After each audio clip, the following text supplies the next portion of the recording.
Well, good morning. Good, beautiful Wednesday morning. This is the day that the Lord has made, and we will rejoice and we will be glad in it. I'm so glad that you've been able to join me for just a few minutes this morning to think about where we are here in the middle of this week and to think about how our relationship is progressing with God and to point our faces toward a Bible-believing church where we can go and we can be a blessing as well as be blessed. Today we're going to talk about two verses of Scripture out of chapter 31 of Psalms, Psalm 31, and we're going to be talking about verses 7 and 8. Psalm 31, and it's going to be verses 7 and 8. They say, "I will be glad and rejoice in your mercy. For you have considered my trouble. You have known my soul in adversity, and have not shut me up into the hand of the enemy. You have set my feet in a wide place."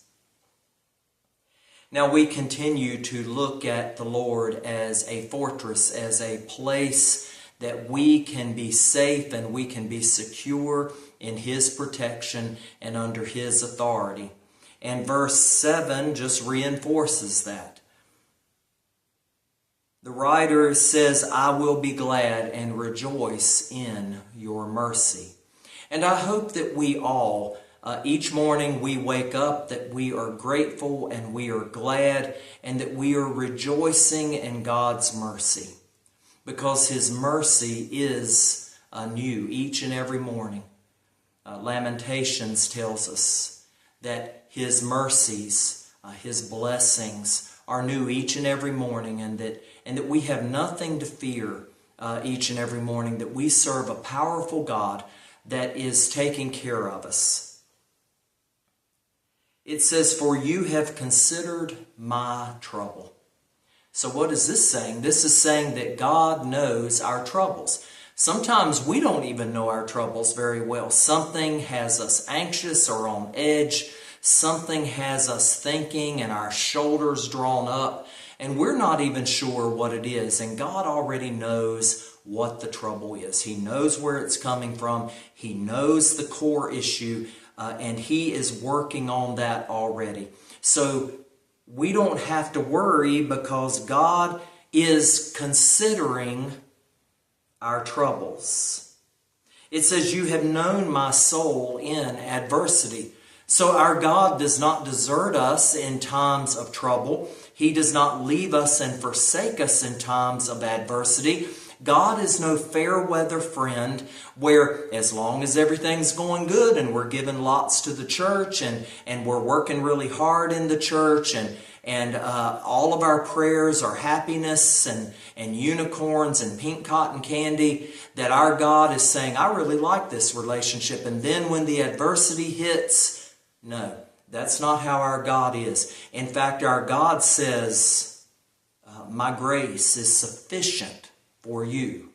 Then He says something very interesting. He says, "For in your weakness, my strength is perfected." In other words, when we are weak, He is strong. It goes on, it says, "And have not shut me up into the hand of my enemy."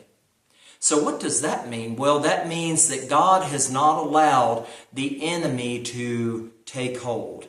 He has not allowed the enemy to somehow encircle His children. That the enemy is not allowed to grasp. In fact, we know that we are in the palm of God's hand and that nothing can snatch us from His protection. And then it finishes, it says, "You have set my feet in a wide place." Well, this is something that would have been very meaningful to the people of this day because they were predominantly sheep herders. And often they were having to take their sheep from one field to another to make sure that there was an abundance of grass, there was abundance to eat, that there was an abundance of water for this sheepfold.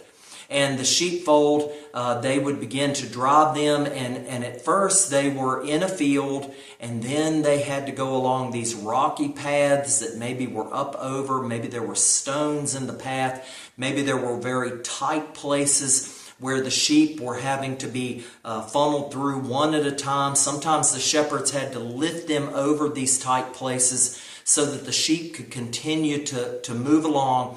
And then they come into a wide place, meaning they come into a place of abundance. They come into a place of greenery. They come into a place of safety. They come into a place of water and abundance there. And King David here is saying, you have set my feet in a wide place. So he is saying that God has taken him and put him in a place where he sees the blessings all around him. And we see the blessings all around us. Yes, sometimes our walk is hard. Yes, sometimes the path is stony and rocky. Yes, sometimes the path gets very tight and we have to squeeze through places, and we are wondering why the shepherd would bring us this direction.